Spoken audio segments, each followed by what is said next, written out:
तुलाच आता पुढे यायचे, तुलाच आता पुढे यायचे,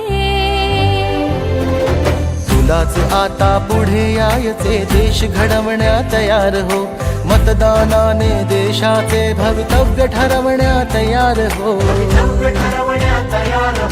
प्रलोभने वा दबाव येवो, पुन्हा पुढे ही झुकू नको.